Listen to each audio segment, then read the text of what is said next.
아침에도 예배 오신 여러분들을 주님의 이름으로 환영하고 축복합니다. 우리의 찬양의 고백이 우리의 삶의 고백이 되기를 간절히 소망하면서 이 시간 찬양 가운데 거하실 그 주님 앞에 영광의 박수를 올려드립시다. 할렐루야. 아멘. 함께 찬양하며 하나님 앞에 나아갑니다.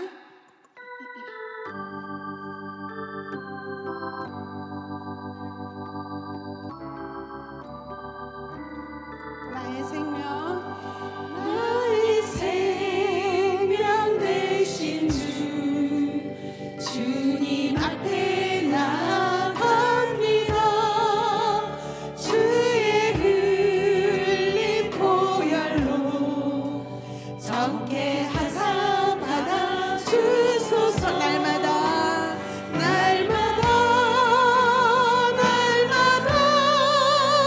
주를 찬송하겠네. 주의 사랑 줄로서 나를 굳게 잡아내소서. 괴로운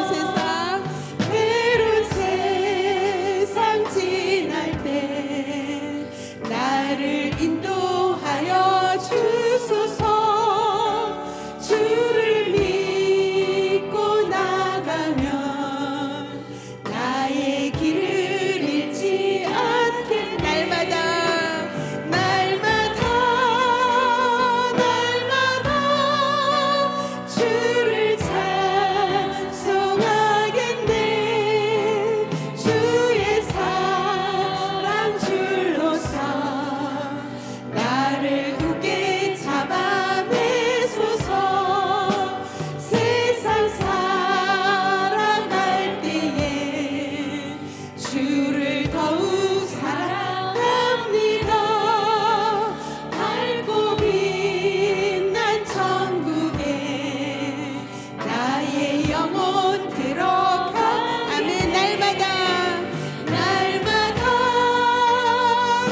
주보혈 아래 있네. 난 주보혈 난 주보혈 아래 난 주보혈 난 주보혈 아래 있네.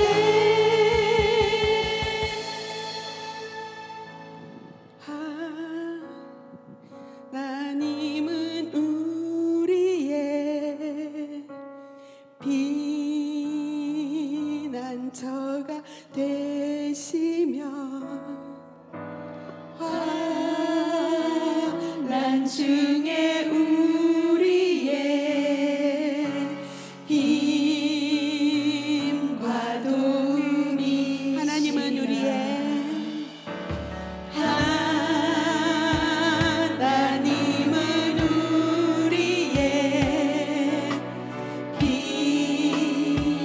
피난처가 되시며 환난 중에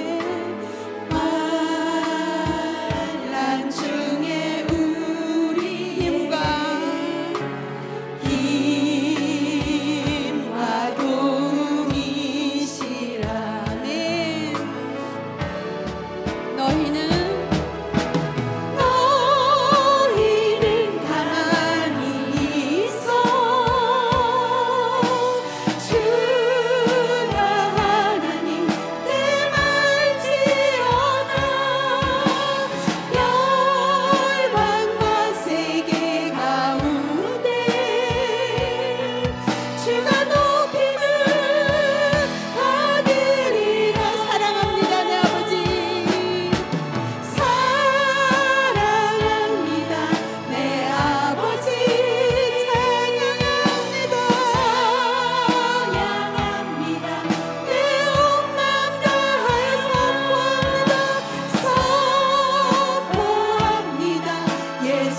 활짝 지나가며 험한 바다 건널 때도 더욱 주님께 가까이 가도록 주님 나와 동행하여 주시옵소서. 이 시간 주님 앞에 함께 고백하며 기도하며 나아갑시다. 하나님 아버지 감사합니다. 하나님, 우리는 주님의 보혈 아래 있을 때 그 어떠한 공격도 원수의 공격에도 넘어지지 않습니다. 주님의 보혈 힘입어 오늘도 승리를 이끌어 주님 인도하여 주시옵소서. 우리 삶 가운데 주님 인도하여 주시옵소서. 우리 삶 가운데 예수로 충만한 삶을 살아갈 수 있게 하여 주시옵소서. 우리 삶 가운데 하나님의 은혜가 충만하게 차고 넘치길 소망하며 나아가오니 하나님 우리 가운데 함께하여 주시옵소서. 오늘도 목장 지도자 모임을 함께 모이며 나아갑니다. 이 시간을 통하여서도 하나님 우리 가운데 하나님의 은혜를 부으시고 주님께서 더하신 그 은혜 가운데 살아갈 수 있는 우리 모두 될 수 있도록 하나님 복과 은혜를 더하여 주시고 함께하여 주시옵소서. 그렇게 행하신 주님을 기대하며 나아갑니다. 사랑과 은혜가 풍성하신 하나님 아버지, 하나님의 은혜로 한 주간을 보내는 가운데 주님께서 주시는 은혜를 기억하게 하시고 수요 목장 예배로 나오게 하시니 참으로 감사를 드립니다. 날씨는 점점 쌀쌀해져 가지만 주님을 향한 우리의 사랑은 날로 뜨거워질 수 있게 하여 주시옵소서. 이 시간 하나님의 은혜를 사모하며 나왔사오니 하나님 은혜를 베풀어 주시고 그 은혜를 목장 가운데 잘 흘려보내는 우리 목자, 부목자들 될 수 있게 하여 주시옵소서. 특별히 귀하게 헌신하며 나아가는 우리 목자, 부목자들을 위해 기도하며 나아갑니다.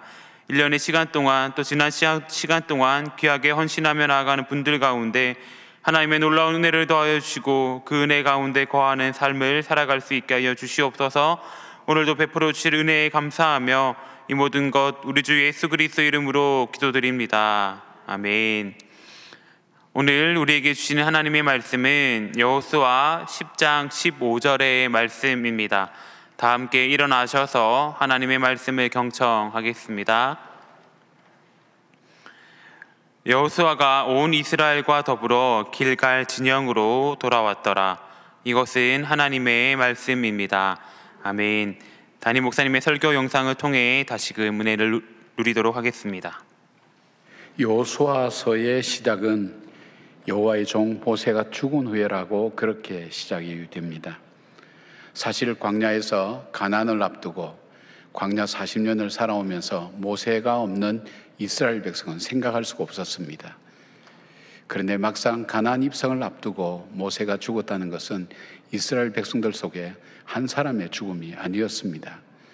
그것은 이스라엘 공동체의 죽음이었고 희망의 죽음이었고 삶의 의미를 상실케 하는 엄청난 충격이었습니다. 삶의 방향을 잃어버렸습니다. 그리고 어떻게 살아야 될지 알지 못하는 혼란과 어려움 가운데 빠질 수밖에 없었습니다. 또 하나 재미있는 것은 여호수아 후에 가나안 땅에 입성하고 난 다음 사사기 1장 1절은 또 이렇게 시작합니다. 여호수아가 죽은 후에라고 그렇게 시작합니다. 그리고 그 다음의 삶은 그들은 가장 평안하고 안락한 삶이었지만 혼란과 고통 속에 살다가 결국은 쫓겨나는 삶을 살 수밖에 없습니다. 자, 모세 이후에 이스라엘은 정말 어려움 속에 있었지만 그럼에도 불구하고 그들은 가나안 정복을 잘하며 하나님이 목적하신 그 땅에 무사히 안착하며 이스라엘 백성이 평안하게 살 수 있었던 반면에 가장 평안하고 아름다웠던 그 가나안 땅에 정착해서 산 이후에 그들은 타락과 혼란의 시대로 빠져들어갈 수밖에 없었습니다. 행복을 연구하는 많은 사람들은 그렇게 얘기합니다. 인간의 행복은 행복한 일이 인간을 행복하게 만드는 것이 아니요 불행한 일이 인생을 불행하게 만드는 것이 아니라 그 일을 어떻게 받아들이고 어떻게 해석하느냐에 따라서 달라진다고 그렇게 얘기합니다.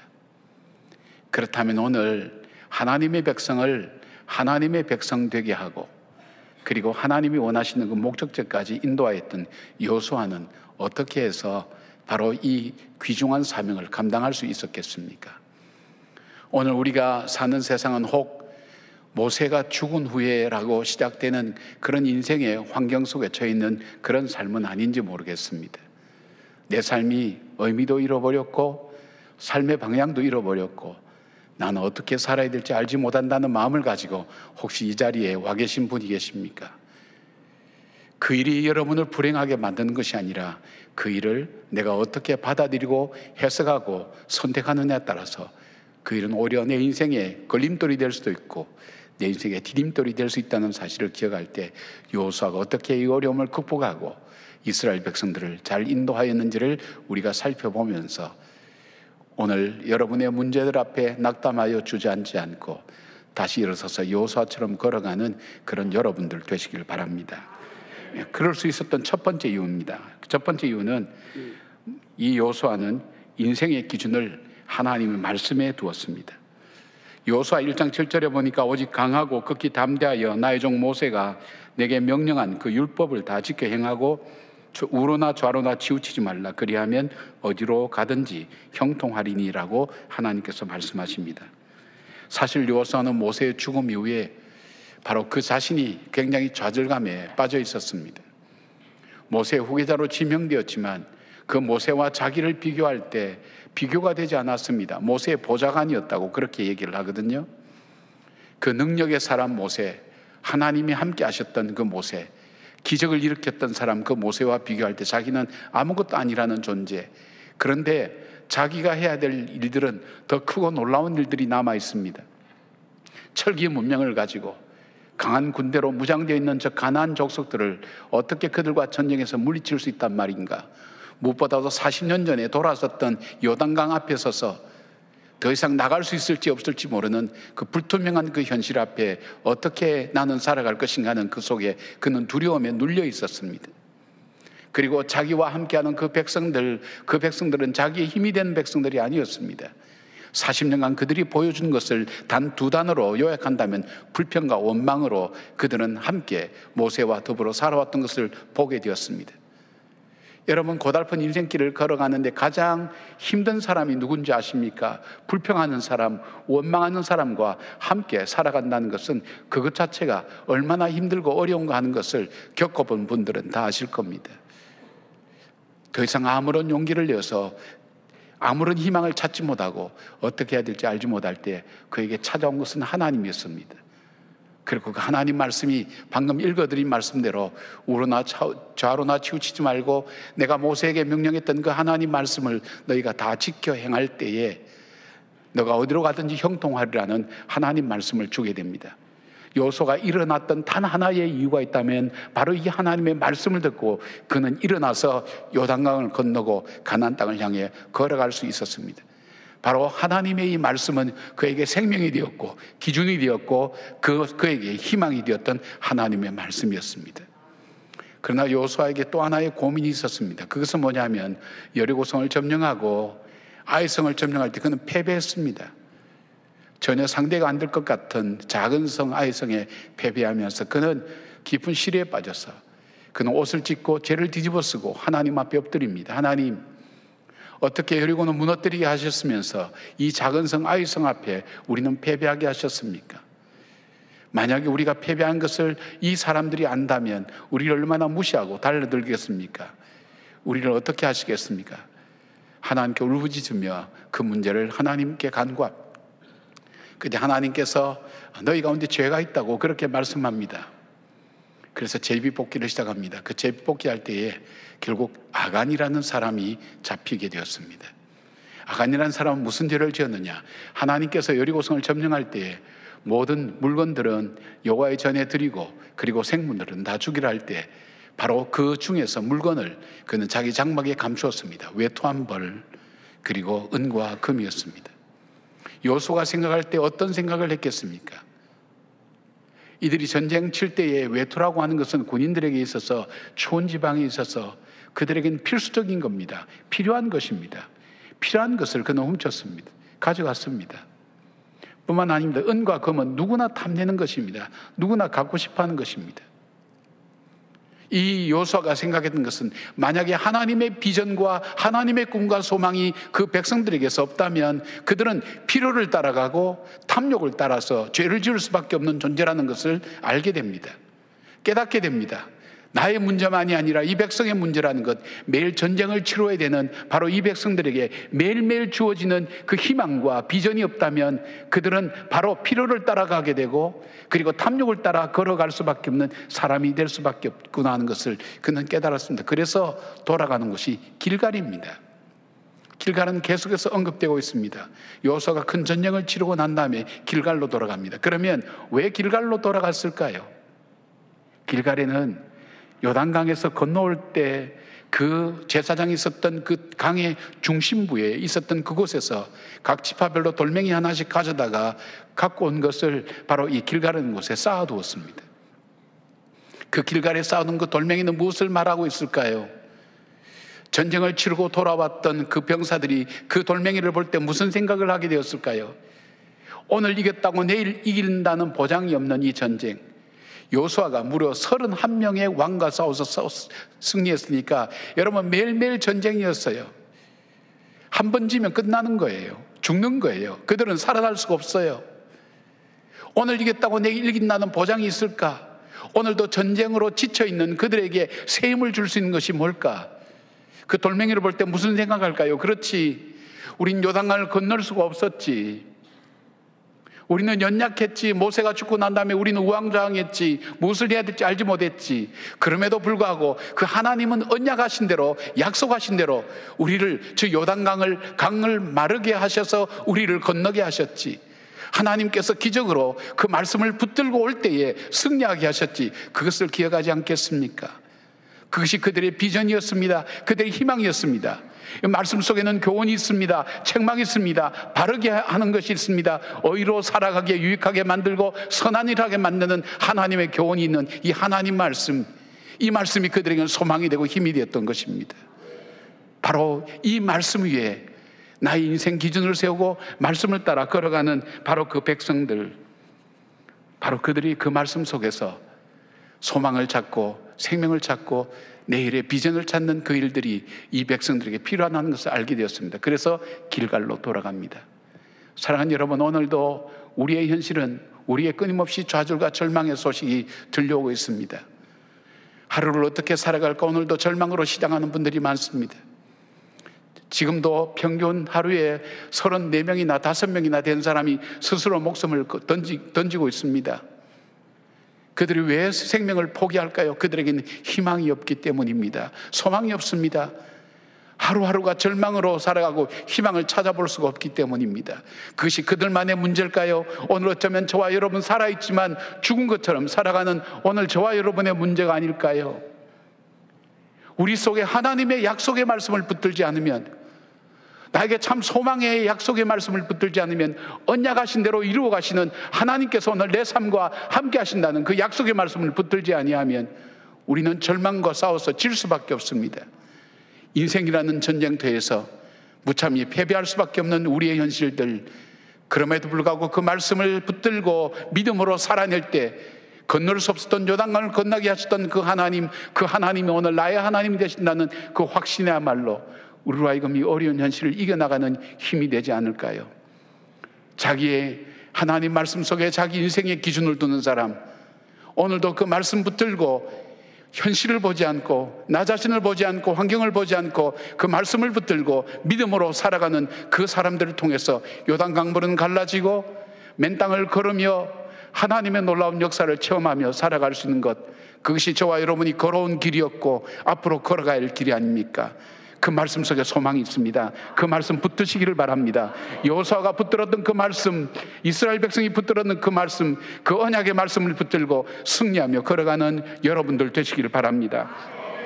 두 번째로 이 길갈에는 무엇이 있었느냐? 이스라엘 백성의 정체성을 깨닫게 하는 역사가 있었습니다. 하나님을 길갈에서 할 일을 받게 했습니다. 이것도 하나님 말씀에 순종한 것입니다. 여러분, 판례라는 걸 잘 알지 않습니까? 건장한 남자의 성기에 보피를 떼어내는 것입니다. 통증이 있습니다. 전쟁을 치르지 못합니다. 여리고성을 눈앞에 두고 적군을 눈앞에 두고 이 할례를 받는다는 것은 군사적으로 얼마나 치명적이라는 것을 잘 압니다. 그러나 그들은 하나님 말씀에 순종했습니다. 왜 이 할례를 받게 했을까요? 그것은 바로 그들이 하나님의 백성이라는 표시였습니다. 그건 다른 사람에게도 나타나는 표시이기도 하지만 내 자신이 날마다 확인해야 될 그 확신이었습니다. 나는 하나님의 백성이라는 것, 그것을 심어주기 위해서 바로 그들 속에 할례를 받게 했습니다. 하나님 백성됨의 표시였습니다.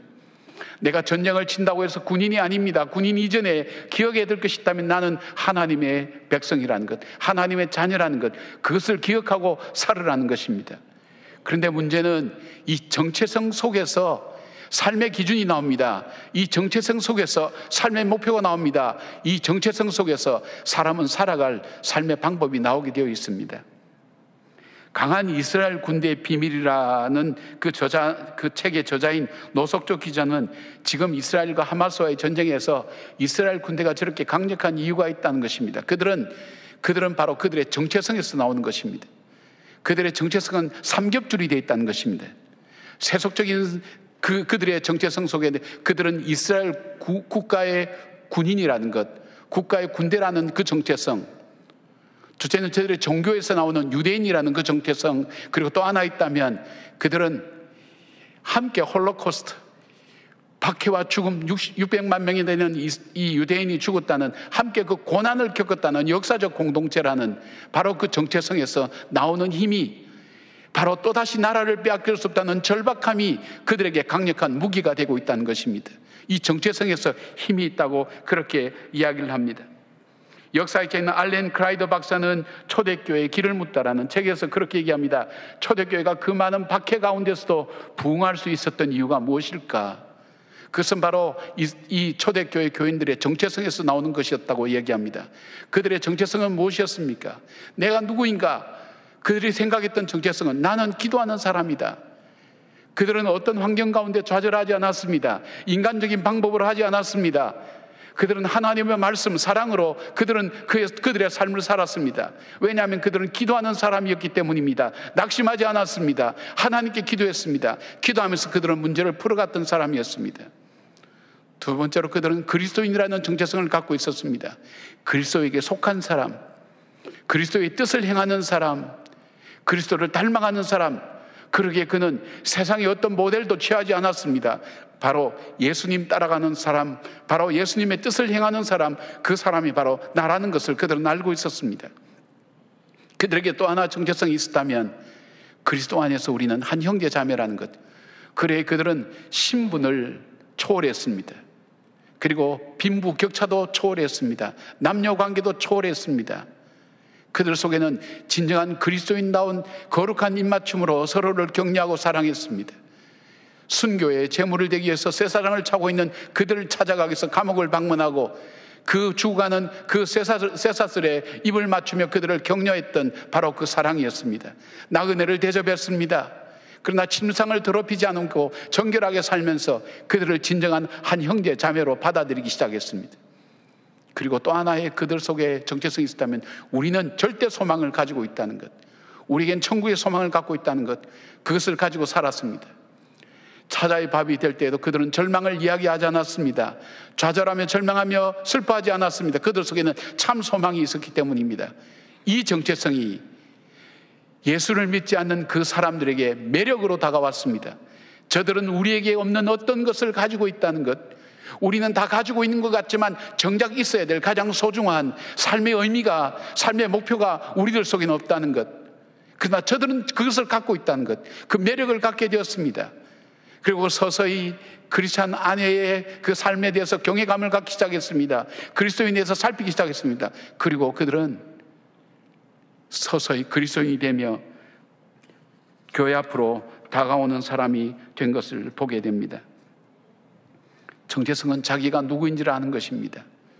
자기가 누구인 것, 군인이지만 군인이 아니라 나는 하나님의 백성이요, 하나님께서 내게 맡겨주신 거룩한 일을 하고 있다는 바로 그 믿음의 확신이 자기 속에 들어올 때 엄청난 힘이 되고 능력이 되는 것입니다. 케네스 베라는 선교사님의 간증을 들어보셨을 것입니다. 2012년 11월 3일 그는 18번째 북한을 방문했을 때 북한에서 억류되어서 15년 노동교화형을 받고 735일을 억류되어 있었습니다. 그는 미국 시민권자였습니다. 북한의 선교를 꿈꾸며 여행 가이드로 방문했다가 그는 잡힌 것입니다. 그에게는 하루하루가 고통이었습니다. 그가 꿈꾸며 미국의 네이버실이 와서 자기를 구출하는 꿈만 꾸었습니다. 살아갈 수 없는 생지옥 같은 바로 그 현실 속에 죽음이라는 현실과 맞부닥치면서 매일매일 살아야 되는 그는 스스로 좌절하고 절망할 수밖에 없었습니다. 그리고 끊임없이 그에게 찾아와서 하는 말, 당신은 당신 조국에서 잊혀졌어. 가족들도 당신을 잊어버렸어. 그리고 모든 연락이 단절되어 있었습니다. 그는 그 고독과 외로움 가운데 정말 좌절하고 절망하며 매일 끌려다니는 삶을 살았습니다. 하나님을 원망하며 하나님께 엎드렸던 어느 날 그의 마음속에 들려오는 하나님의 음성이 들렸습니다. 너는 누구냐? What are you? Who are you? 너는 무엇하는 사람이냐? 순간적으로 자기는 대답합니다. 선교사입니다. 대답하는 순간 자기를 발견하게 되었습니다. 그렇지, 나는 선교사지. 내가 북한을 선교하기 위해서 찾아온 선교사지. 나는 지금 선교 현장에 있지 않는가? 나를 고문하는 저 사람, 나를 감시하는 저 사람, 저 사람들에게도 나는 동일하게 이 복음을 전해야 될 선교사가 아닌가? 그 순간 자기에게 큰 깨달음이 왔습니다. 자기 삶에 변화가 일어나기 시작했습니다. 자기 입술에 터져나온 찬양이 있었습니다. 내 영혼이 은총 입어. 궁궐이나 그리고 초막이나 거지나 하늘나라, 그 찬양이 터져나오면서 세상이 줄 수 없는 기쁨이 그의 마음속에 터져나왔습니다. 그리고 그의 삶이 바뀌었습니다. 그 사람들을 대할 때 증오하지 않았습니다. 정말 그 복음을 전하는 사람, 그리스도로 그 복음을 전하는 사람으로 바뀌어졌습니다. 그가 석방될 즈음에 그 감시하는 사람들이 묻습니다. 배 선생이 말하는 예수라는 사람은 저 남조선에 사는 사람이요 아니면 중국에 사는 사람이요? 관심을 갖기 시작했습니다. 그리고 또 하나의 질문이 있다면, 우리가 행복해야 되는데 잡힌 당신이 더 행복하게 보이니 이거 어떻게 된 일이요? 그리고 우리와 좀 더 머물러 있을 수 없어. 그렇게 얘기할 정도로 그 마음속에 내적인 평안이 넘치게 되었습니다. 어디에서 나오는 힘입니까? 내가 누구라는 것을 깨달았을 때. 여러분, 우리가 가장 좌절할 때가 언제입니까? 의미 없이 살아갈 때입니다. 삶에 의미가 없습니다. 내가 오늘도 살아가는 의미를 모릅니다. 모든 것 다 가지고 있어도 그 의미를 상실하면 인간은 살아갈 수가 없습니다. 나는 하나님의 자녀라는 것, 하나님께서 오늘 나에게 맡겨주셔서 이 가정을 나의 선교의 대상으로 나에게 주셨다는 것, 나에게 이 직장을 주셨고, 나에게 이 시대를 주셨고, 이 교회를 주셨고, 하나님 이곳에서 하나님의 거룩한 뜻을 나타내기 위해서 나에게 바로 이 현장을 주셨다는 그 사실을 내가 다시 깨닫게 될 때에 오늘 우리의 삶은 달라지게 되었습니다. 하나님이 주시는 새로운 힘과 기쁨과 참 소망이 우리의 삶을 움직이게 될 것입니다. 사랑하는 여러분, 피로 값주고 사신 하나님의 자녀됨의 소중한 정체성을 다시금 생각하며, 오늘 내가 살아가는 삶의 현장이 좌절과 절망의 현장이 아니라 바로 하나님께서 나에게 맡겨주신 하나님의 거룩한 뜻을 나타내기 위한 삶의 현장이라는 것을 믿음으로 고백하는 여러분들 되시기를 바랍니다. 세 번째로 이 길갈에서 이루어진 일이 무엇입니까? 바로 유월절을 지켰습니다. 여호와의 절기를 지켰습니다. 유월절은 이스라엘 백성이 출애굽할 때 10가지 재앙 중 마지막 그 재앙이었습니다. 그 유월절의 의미는 단 한 가지입니다. 죽음이라는 것을 결코 넘어서서는 나올 수 없었던 애굽 땅, 이스라엘 스스로는 애굽 땅에서 나올 수가 없었습니다. 영원한 노예로 살아갈 수밖에 없었습니다. 이미 430년간을 노예로 살았기 때문에 노예 생활이 익숙합니다. 그리고 자기들 힘으로는 결코 노예에서 해방될 수 없었던 바로 그들, 9가지 재앙을 통해서 그들은 굴복하지 않았습니다. 그러나 마지막 10가지 재앙, 장자의 죽음을 통해서 그들은 드디어 항복하고 이스라엘 백성을 출애굽시켰습니다. 그렇다면 이 유월절은 무엇을 기념하는 겁니까? 피의 대가, 장자의 죽음의 대가를 치르지 않고는 결코 해방될 수 없었던 바로 이날, 그날이 바로 유월절이라는 것을 이스라엘 백성들 기억하는 것입니다.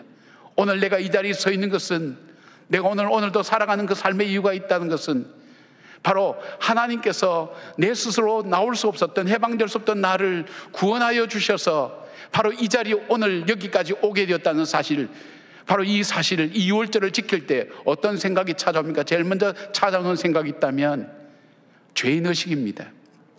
무엇을 말합니까?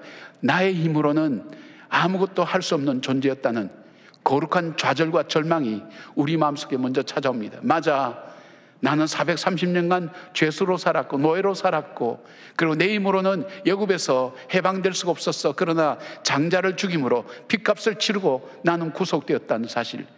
그러니까 나는 어떤 존재입니까? 성경에 말씀하신 것처럼 너희는 허물과 죄로 죽었다고, 그리고 본질상 진노의 자녀였다고. 대단해 보이는 사람, 뭔가 소유가 대단하고 많은 것을 이루었다고 하는 사람, 그러나 우리를 아는, 우리의 존재를 아는 성경은 우리를 향해서 정확하게 말씀합니다. 너는 본질상 진노의 자녀라고, 죄와 허물로 이미 죽었다고, 희망이 없는 존재였다고, 너는 그걸로 끝난 존재라고, 그렇게 성경은 우리에게 말씀합니다. 그런 우리에게 우리가 가져야 될 거룩한 좌절감은 뭘까? 내 힘으로는 아무것도 할 수 없다는 것입니다. 이 죄인의식 속에서 찾아오는 게 뭡니까? 겸손함입니다. 내 의라는 것이 없습니다. 내가 주장할 것이 아무것도 없습니다. 내가 갖고 있는 것, 내가 이루었던 것, 보잘것없는 것에 불과합니다. 여러분, 죽음이라는 것에 한번 증명해 보신 분이 계신다면 내가 자랑하는 것 아무것도 아니라는 것 아실 겁니다. 죽음 앞에는 아무것도 의미가 없습니다. 겸손할 수밖에 없습니다. 하나님 맞습니다. I'm nothing. 나는 아무것도 아니었습니다. 나는 somebody, 나는 뭔가 대단한 사람인 줄 생각했는데 알고 보니까 나는 아무것도 아니었습니다. 내 힘으로 할 수 있는 것은 아무것도 할 수 없습니다. 바로 이 겸손한 한 마음이 그 마음속에 찾아옵니다. 그것으로 끝나지 않습니다. 유월절을 지킬 때 그럼에도 불구하고 하나님께서 자기 아들 독생자를 주셔서 십자가에 못 박아 죽게 함으로 그 피값으로 내 죄를 사해 주시고 나를 용서해 주시고 구원해 주셨다는 바로 이 은혜의식입니다. 이 은혜의식. 은혜의식이 들어올 때에 사람들 마음속에는 감사라는 것이 찾아오게 되어 있습니다. 아무리 내 삶이 어렵고 힘든 일이 내 삶을, 내 인생을 힘들고 고독하게 만든다 할지라도 바로 하나님의 그 은혜로 말미암아 믿음으로 구원함을 받은 바로 나의 존재라는 것, 나는 바로 보잘것없는 존재였지만, 포기할 수밖에 없는 존재였지만 나를 하나님의 아들을 이 땅에 보내셔서 십자가에 못 박아 죽게 만들면서 나를 구원하여 사신, 나는 하나님의 그 귀한 사랑을 받은 하나님의 존재라는 것, 바로 그 은혜의식입니다. 여러분, 지난 세기 하나님께서 1세기 동안 주셨던 가장 좋은 선물이었던 이 복음주의자였던 존 스타트 목사님이 있습니다. 존 스타트 목사님은 빌리그레암 목사님과 함께 큰 영향력을 미친 분이었습니다. 이분이 나는 왜 그리스도인이 되었는가라는 그 작은 책을 하나 썼습니다. 그 책에 그분은 이렇게 얘기합니다. 내가 그리스도인이 된 것은 복음의 나라 영국에서 태어난 것도 아니요, 내가 믿음의 학교 미션스쿨을 다녔어도 아니요, 믿음의 대가를 만나서도 아니다, 믿음의 부모님을 만나서 그런 것도 아니다. 내가 그리스도인 된 것은 천국의 사냥개 때문이라고 얘기합니다. 그래서 무엇을 말합니까? 한 번 잡으면 결코 포기치 않는 그 하나님의 은혜의 사랑, 하나님의 그 은혜 때문에 내가 그리스도인이 되었다고 그는 그렇게 고백합니다. 그 은혜가 존 스타트 목사님만의 은혜일까요? 오늘 저와 여러분이 받은 그 사랑이 아닐까요? 그렇지, 나를 버려두지 않고 나를 구속해 주신 그 사랑, 가치 없는 나를 하나님의 자녀 삼아 주시고 가치 없는 나를 위해 그 하나님의 아들 독생자를 보내서 십자가에 못 박아 죽일 만큼 나는 그런 가치가 있었는가? 자기가 자기를 잘 알지 않습니까? 그런 가치 없는 나를 위해서 십자가에서 죽으신 그 하나님의 그 사랑, 그 은혜를 받은 존재라는 그 확신과 믿음 속에 무엇이 들어갑니까? 감사가 들어가게 되어 있습니다. 나에게 불평과 원망이 자리를 잡지 못합니다. 불평과 원망은 비교해서 나타나는 것입니다. 비교할 수 없는 절대적인 사랑을 하나님께로부터 받았습니다. 그 사랑을 가지고 있기에 감사와 그리고 그 은혜에 찬양하는 것이 우리의 마음속에 나타나는 것입니다. 세 번째 나타나는 것이 있습니다. 그런 보잘것없는 나를 구속해 주신 이유가 뭘까? 내가 무엇을 하여야 그 은혜에 보답하며 살아갈까? 바로 이것이 사명의식입니다. 사명의식이 있을 때 열정과 희생이 나타납니다. 희생, 여러분 아무데나 희생하게 됩니까? 열정 아무데나 열정 가질 수가 있습니까? 리더십에 있어서 가장 힘든 사람이 열정이 없는 사람입니다. 열정이 있는 사람은 그 사람의 방향을 틀면 되지만 열정이 없는 사람은 그 사람을 일으켜 세울 방법이 없습니다. 가장 힘든 부분이 바로 열정이 없는 사람입니다. 열정은 어디에서부터 옵니까? 사명에서부터 옵니다. 사명감이 없는 사람은 열정이 없습니다. 사명이 없는 사람은 희생이라는 것도 없습니다. 헌신도 없습니다. 바로 나로 하여금 하나님의 거룩한 일을 위하여 나에게 부르셨다는 그 믿음의 헌신들, 그것이 바로 이 사명의식에서 나오는 것입니다.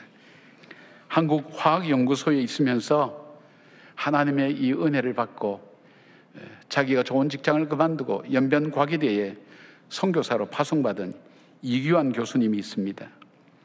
이분은 우리나라 고분자 화학의 권위자이기도 하지만 대전신학교를 세우고 금산의 기역자 교회인 금산교회를 담임하신 유명한 이자익 목사님의 손자이기도 합니다. 이자익 목사님과 조덕삼 장로님과의 만남은 한국 교회사의 가장 아름다운 동행으로 손꼽혀지고 있습니다. 이 이규환 교수님이 대전제일교회 장로님이셨는데 그는 연변과기대에서 교수로 10여 년간 가르치고 난 다음 안식년으로 한국에 나왔다가 그가 공부했던 독일로 잠깐 방문하게 되었습니다. 그런데 그 독일에서 암이라는 진단을 받게 되었습니다. 그 교회 담임 목사님이 들려주는 이야기입니다. 자기는 이 장로님께 무슨 말씀을 전해야 될지 굉장히 안타까운 마음으로 그 장로님을 신방하게 되었습니다. 내가 이렇게 하나님께 헌신한다면 하나님께서는 있던 암도 낫게 해줘야 될 것이 아닌가, 이런 논리로 나오게 되면 자기는 뭐라고 대답할까 걱정하면서 그 장로님을 만났을 때 장로님이 먼저 입을 열었습니다. 목사님, 제가 하나님께서 나를 부르시기 전에 주님을 위해 헌신할 수 있는 10년의 시간을 주셨습니다. 지난 10년은 하나님의 은혜였습니다. 그렇게 고백하며 신앙 고백하셨다고 합니다. 여러분, 우리가 잘 산다는 것이 어떤 걸까요? 어쩌면 여러분 중에 모세가 죽은 후에 절망과 어려움을 겪는 사람도 있을 줄 압니다. 어쩌면 여호수아가 죽은 후에처럼 사사기처럼 내 삶이 평안하고 안락하다고 생각하는 분이 있을 줄 압니다. 그것이 내 인생을 행복하게 만들고 불행하게 만드는 것이 아니라는 것을 우리는 경험적으로 모든 책을 통해서 다른 사람의 삶을 통해서 잘 알 수 있습니다. 지금의 어려움이 아니라 이것을 어떻게 받아들이고 해석하느냐에 따라서 달라진다는 것. 그렇다면 내 속에 무엇이 내 삶을 새롭게 만들어갈 수 있겠는가 한 번쯤은 생각해 보셔야 되지 않겠습니까? 말씀의 인생 기준을 꼭 세우시길 바랍니다. 나의 정체성을 다시 확인하시길 바랍니다. 그리고 나에게 주신 그 사명을 따라서 오늘도 열정과 헌신으로 하나님 앞에 오늘을 살아내는 복된 여러분들 되시기를 바랍니다. 기도하겠습니다. 거친 파도 날 향해 와도 주와 함께 날아오르리 고백하는 저희들 되게 하시옵소서. 날마다 절망 가운데 살아갈 수밖에 없는 저희들, 현실 속에 다시금 이 말씀 붙들고 일어섭니다. 하나님의 자녀됨의 그 기쁨의 감격을 가지고 주 앞에 나갑니다. 불러주신 그 소명을 따라서 오늘도 걸어갑니다. 하나님, 하늘로부터 주신 샘을 공급받는 저희들 되게 하시고 주의 능력으로 저희들을 붙들어 주시옵소서. 살아계신 예수님 이름으로 기도드리옵나이다. 아멘. 아멘.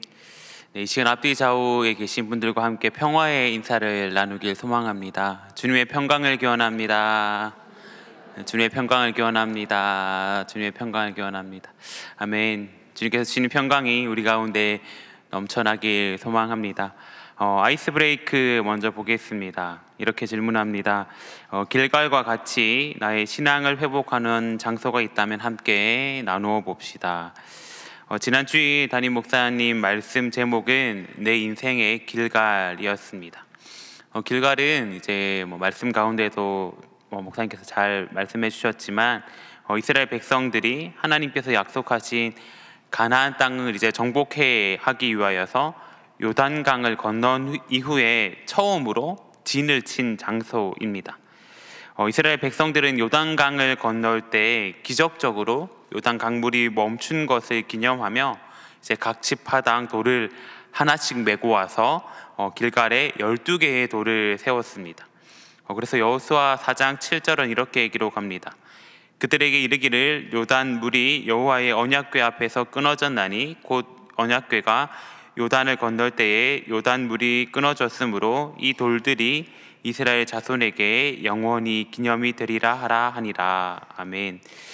그리고 이제 길갈에서 할례를 행하고 또 유월절을 지키는 등 길갈은 이스라엘 백성들에게 영적 회복을 불러일으키는 장소였습니다. 혹시 우리 가운데에도 영적 회복을 주는 장소 혹시 뭐 장소가 없다면 뭐 물건 등이 있을 것입니다. 어떤 것들이 있을까요? 네, 아마 어떤 분들은 처음 신앙생활을 시작했던 교회가 될 수도 있겠고요. 또 어떤 분들은 처음 하나님을 인격적으로 만난 장소 등이 될 수 있을 것 같습니다.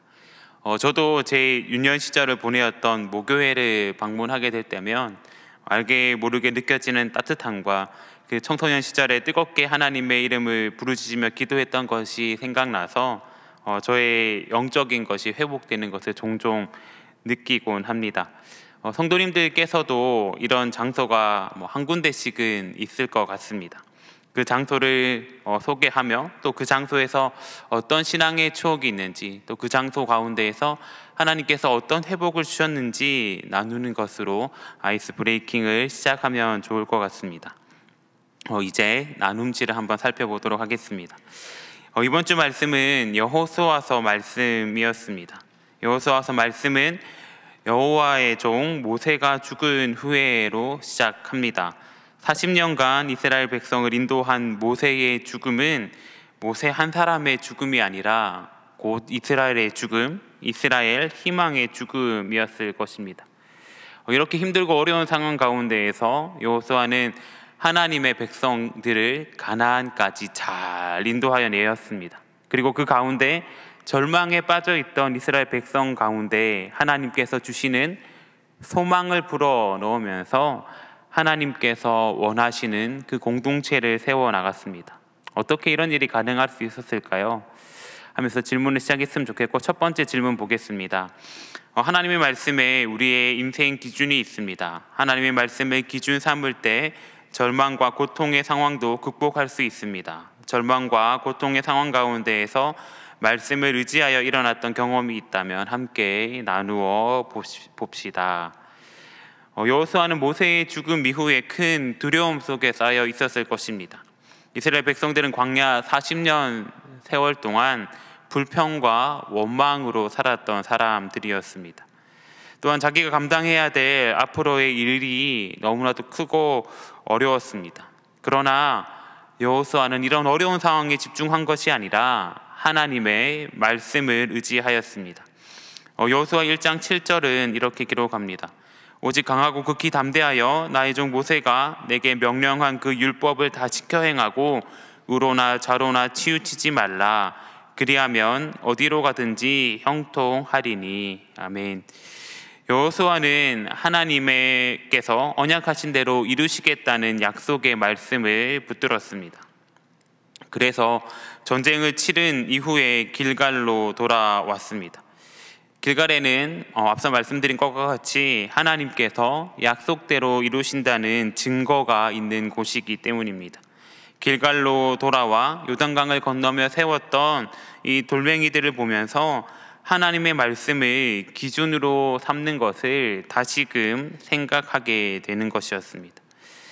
기독교의 역사를 살펴보았을 때 말씀을 기준으로 삼지 않으면 타락하고 자신의 욕망을 쫓아가는 것을 보게 됩니다. 목사님 설교에서도 나왔다시피 이제 전쟁에서 아간이 금과 외투를 이제 챙겼을 때 전쟁에서 패하게 되는 것을 볼 수 있습니다. 그 후에 이제 여호수아는 이스라엘 백성들과 함께 다시금 길갈로 돌아오게 되는 것입니다. 말씀이 아니라 세상적인 것을 기준 삼을 때 우리 가운데 어려움이 찾아오는 것입니다. 그러나 그렇기 때문에 우리 가운데 말씀을 기준으로 삼는 것은 매우 중요합니다. 어떤 것들이 있을까요? 우리 교회에서 매일 하고 있는 큐티진이 될 수도 있겠고요. 또 매일 묵상하는 이제 4장의 성경 말씀 묵상이 될 수 있습니다. 그리고 또 좀 더 나아간다면 성경 말씀을 암송하는 것이 될 수도 있을 것 같습니다. 저는 이제 이렇게 말씀의 중요성을 얘기할 때마다 물론 이제 매일 성경을 읽고 큐티하는 거 너무 중요하지만 암송의 중요성을 더 강조하기도 하는데요. 힘들고 어려운 순간에 딱 기억나는 말씀은 내가 암송하는 말씀이 기억나지, 내가 언제 한번 봤던 말씀이 기억나지는 잘 않더라고요. 그래서 말씀은 매일매일 묵상하지만 그 가운데 말씀을 암송하는 것도 한번 실천해 보시면 좋을 것 같습니다.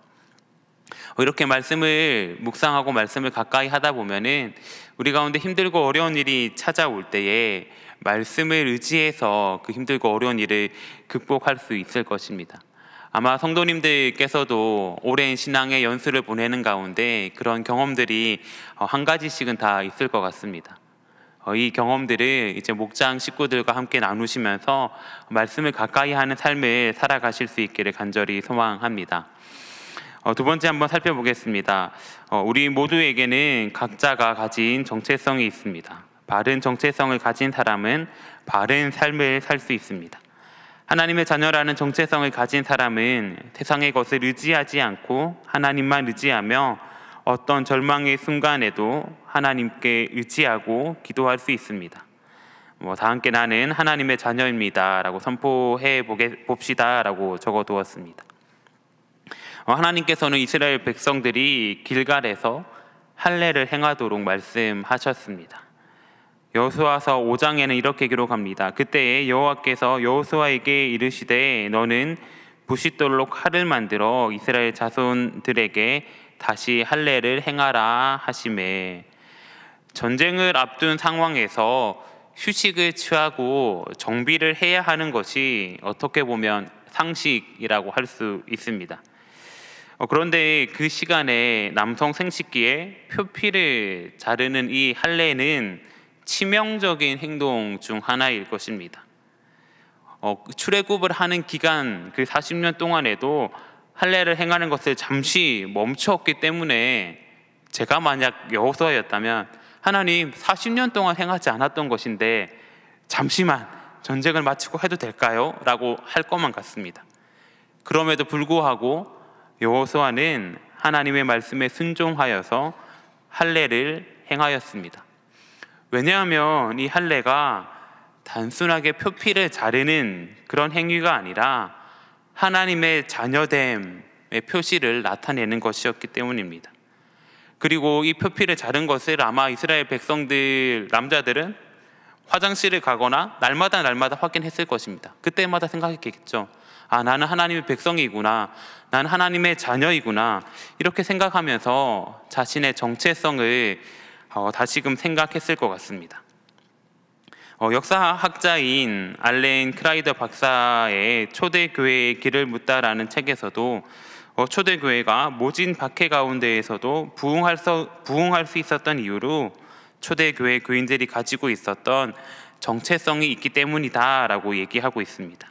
정체성은 우리가 누구인지 바르게 아는 것일 겁니다. 오늘날 우리 삶에 한번 적용해 보겠습니다. 물론 우리가 신앙생활을 할 때에는 이스라엘 백성들이 살던 시대와 같이 또는 초대교회와 같이 신앙생활을 한다고 해서 우리의 목숨이 위험하거나 큰 어려움에 직면하거나 하는 일들은 물론 없을 것입니다. 그러나 수많은 일들이 우리를 괴롭게 하고 절망에 빠뜨리게 하고 우리가 가진 신앙을 포기하게 만들어 버리는 일들은 지금도 수없이도 많이 일어나고 있습니다. 이때 우리가 해야 할 것은 우리의 정체성을 바르게 회복하는 것입니다. 그리고 그 방법에는 여러 가지가 있겠지만 저는 이 시간 우리의 정체성을 선포하는 것을 얘기해 볼까 합니다. 그래서 이 시간 함께 선포해 보길 소망하는데요. 이렇게 함께 선포해 보겠습니다. 나는 하나님의 백성입니다. 조금 더 크게. 나는 하나님의 백성입니다. 나는 하나님의 자녀입니다. 좀 더 큰 목소리로 나는 하나님의 자녀입니다. 아멘. 이렇게 우리가 선포하며 나아갈 때 우리 가운데 있는 그 정체성이 회복되고 어떤 상황 가운데에서도 하나님의 백성이라는, 하나님의 자녀라는 그 정체성을 담대하게 가질 수 있을 것입니다. 목장 모임 시간에도 이렇게 함께 선포하시면서 우리의 존재가 어떤 존재인지 다시금 생각해 보길 소망합니다. 세 번째로 이스라엘 백성들은 피해 대가를 치르고 얻은 자유를 기억하며 유월절을 지켰습니다. 그리고 유월절을 지킬 때 삶의 태도가 달라졌습니다. 나의 모습 가운데 예수님을 믿고 변한 삶의 태도가 있다면 함께 나누어 봅시다. 이스라엘 백성들은 또한 길갈에서 유월절을 지켰습니다. 유월절은 하나님께서 피해 대가를 치르고 이스라엘 백성들을 출애굽시킨 것을 기념하는 절기입니다. 그 애국 가운데에서 절망 가운데 있던 이스라엘 백성들을 하나님께서 친히 구출하여 내셨음을 기념하는 절기이죠. 그리고 또 목사님의 말씀 가운데에는 유월절을 지킬 때 이스라엘 백성들의 삶의 태도가 달라졌다라고 얘기하고 있습니다. 어떤 것들이 있었나요? 내가 나의 힘으로 모든 것을 할 수 있다고 느꼈는데 나는 아무것도 아닌구나 라는 거룩한 절망감에서부터 시작되는 죄인의식에서 나오는 겸손이 있었습니다. 또 내가 하는 것이 아니라 나의 공로는 아무것도 없다, 오직 예수님의 은혜다 라는 데서 나오는 은혜의식에서 나오는 감사가 있었습니다. 또한 이제 하나님의 백성된 자로서 하나님의 자녀로서 구원을 증거해야 된다는 사명의식에서 나오는 열정과 헌신이 있었습니다. 즉 이렇게 우리의 삶이 점차 변화되는 것입니다. 이처럼 신앙생활을 한다는 것은 우리 삶에 변화를 불러옵니다. 이렇게 변화된 삶을 살아야지 흔들리는 세상 속에서 변하지 않는 믿음을 지킬 수 있습니다. 우리 모두 신앙생활을 하면서 예수님을 만나고 하나님의 은혜를 알면서 변화된 모습들이 있을 것입니다. 그 모습들을 함께 나누어 봅시다. 그리고 우리 각자 한 사람 한 사람이 변하기 시작할 때 그 변화는 나로 끝나는 것이 아니라 우리 주변에 있는 사람들까지도 많이 변하게 되고 이 땅 모두가 변화되어 하나님 앞에 돌아오는 그 역사가 일어나게 될 것입니다.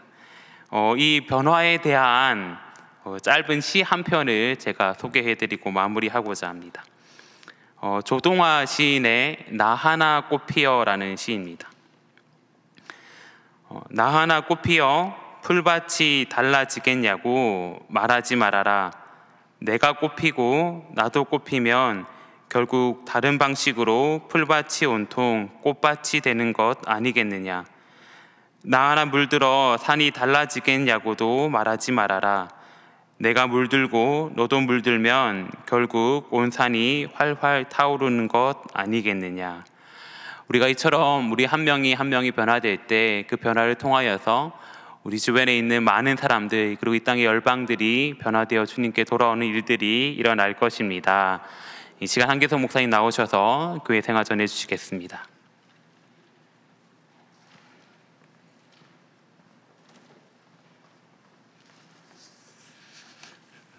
네, 우리 좌우에 계신 분과 인사하겠습니다. 은혜 많이 받았습니다. 네, 목장 모임 이제 방학이 다가오고 있습니다. 각 마을별로 목장 모임 잘 해주시리라고 믿고 있습니다. 11월 말씀 한번 선포 한번 할까요? 11월의 말씀입니다. 시편 119편 49절 말씀입니다. 시작. 주의 종에게 하신 말씀을 기억하소서. 주께서 내게 소망을 가지게 하셨나이다. 아멘. 돌아오는 주일 저녁 예배 시간에 유아 세례 예식이 있습니다. 35명 정도 유아 세례 예식이 진행됩니다. 놀라운 일입니다. 그렇지 않습니까? 35명 정도 유아 세례 예식이 진행되는데요. 여러분 목장별로 또 이렇게 많이들 챙겨주시면 감사를 드리겠습니다. 신임 재직 집사 추천을 받습니다.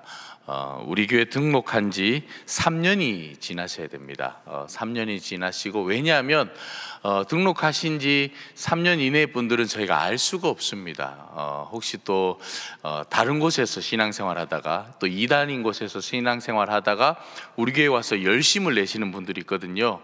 근데 우리가 모르고 아우 저분 참 저희가 열심히 하는구나 하고 추천했다가는 낭패를 볼 수 있습니다.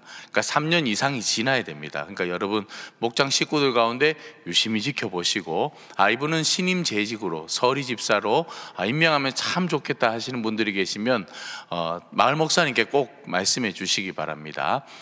세 가지 조건이 있어야 됩니다. 새 생명, 풍성한 교회 생활, 비전과 사명. 혹시 강의를 수료하지 못한 분이 있다면 꼭 집사님으로 세우고 싶은데 직장 생활 하느라 꼭 뭐 이 못하신 분이 있다면은 마을마다 아마 한 2분 정도는 있을 거예요. 그런 분이 계시다면 마을 목사님께 꼭 얘기해 주십시오. 그래서 남아있는 기간 동안에 교육을 할 수 있도록 그렇게 진행을 하겠습니다.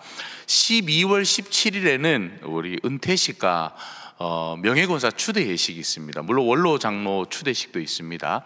여러분 마을별로 우리 교회에 등록하신 지 이 여성분에게만 해당되는 겁니다. 은퇴권사, 그죠? 명예권사.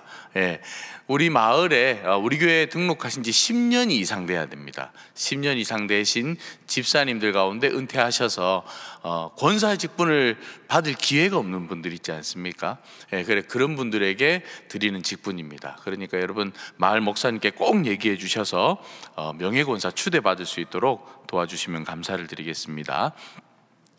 교육부에서 신입 교사를 모집하고 있습니다. 이제 교육목자라고 목사님 말씀해 주셨는데 혹시 지난주일 예배 마치고 내려가다가 그 과자 얻어 드셨습니까? 그 드신 분들은 신청을 하셔야 돼요. 예, 아멘. 좋습니다. 교사로 여러분 꼭 섬겨주시기 바랍니다. 우리 목사님께서 몇 차례 강조를 하셨습니다. 그리고 여러분 과자 드시고 그 컵은 어떻게 하셨습니까? 가지고 계십니까? 다음 주에 가지고 오시면 거기다가 또 담아 드립니다. 그래서 거기에 뭐라고 적혀 있냐면 리필이라고 적혀 있을 겁니다. 그죠? 그 컵을 다시 가지고 오십시오. 그러면 과자를 또 담아 드리겠습니다. 그러니까 여러분 이 행사를 하는 이유가 뭐겠습니까? 교사 좀 신청하라고요. 여러분 목장 식구들 가운데 이분은 참 교사로 섬기면 잘 이렇게 할 것 같다라고 하시는 분들 여러분 꼭 추천해 주셔서 교사로 섬겨주시면 감사를 드리겠습니다. 37기 비전과 사명 집중반 12월 2일 토요일 날 있습니다. 여러분 꼭 참조하시고 또 신임 서리 집사로 세워주실 분들 여기에 꼭 참석하시면 좋을 것 같습니다. 성전 장식부 봉사자 모집하고 있습니다. 우리 매주마다 이렇게 강단 꽃꽂이라든지 또 이제 대림절이 다가오면 이제 성탄 트리도 본당 안에 또 꾸며지지 않습니까? 그뿐만 아니라 절기별로 이렇게 꽃장식도 하고 우리 교회 예배당 안에서 이루어지는 모든 장식들을 담당하는 성전 장식부 봉사자를 모집하고 있습니다. 꽃꽂이 하시는 분도 좋고 화분에 관심이 많으신 분들도 괜찮고 꼭 내가 전문적으로 하지 않아도 배우면 되니까요. 여러분 같이 또 봉사하시고 내가 꽃꽂이는 잘 못하지만 물은 잘 나를 수 있다. 이런 분들이 오셔서 같이 물도 날라주고 그러면서 배우는 거죠. 뭐 그렇지 않습니까? 그래서 여러분 많이 신청해 주셔서 그 하나하나가 다 이 교회를 섬기는 일이거든요. 섬기는 일에 함께 동참해 주시면 감사를 드리겠습니다. 365 금식 기도회 여러분 1층의 식당에서 보셨습니까? 이름 작성하신 분 손 들어 보십시오. 에헤이 3분의 1도 안 되네. 오늘 내려가시걸랑 다 적어 주셔야 됩니다. 목자 부목자들이 빠지면 안 돼요. 여러분 365일 중에 하루만 참석할 수 있지 않습니까? 그러면 730명이 맞습니까? 730명이 참석해야 거기가 다 찰 수 있습니다. 여기 있는 사람들이 안 하면 누가 하겠습니까? 그죠? 여러분 내려가셔서 꼭 이름을 써주셔야 됩니다. 안 써주시면 안 됩니다. 동명이인이 좀 있기 때문에 몇 마을인지 그리고 아니면 이름 뒤에다가 전화번호 뒷자리를 하나 딱 써놓으면은 제가 전화번호를 써냈더니 010만 쓴 사람이 있어요. 다 010입니다. 다 010. 그러니까 이름의 뒤에다가 전화번호 뒷자리를 꼭 이렇게 써주시면 이 동명이인도 이렇게 잘 챙길 수 있을 것 같습니다. 오늘 그 식사 이후에 우리 비전 2실에서 1권사회 총회가 있습니다. 1권사회 분들은 다 참석하셔야 됩니다. 그리고 돌아오는 금요일에 저녁 6시 반에 2권사회 총회가 있습니다. 비전 2실입니다. 권사님들은 잊지 마시고 꼭 참석을 부탁을 드리겠습니다. 다음 주가 드디어 목장 종강을 합니다. 다음 주 목장 종강을 하는데 우리가 종강 파티를 준비하고 있습니다. 뭐 우리말로 하면 잔치가 되겠지요. 우리 잔치를 준비하고 있는데 여러분 그날은 우리 수고하신 목자님, 부목자님, 특별히 수요일마다 출근하시는 목자님들, 부목자님들 계시다면 꼭 연락하셔서 그날 하루만큼은 휴가 내가지고 오셔가지고 우리 잔치에 함께 참여하면 좋을 것 같습니다. 그날에는 우리 장로님들도 오시고 모두가 다 이렇게 참여할 수 있는 그런 잔치가 되었으면 좋겠습니다. 좋은 또 식사도 준비를 했으니까요. 여러분 잊지 마시고 그날 꼭 참석할 수 있도록 하시면 좋을 것 같습니다. 네, 우리 마을별로 모임하겠습니다. 수고하셨습니다.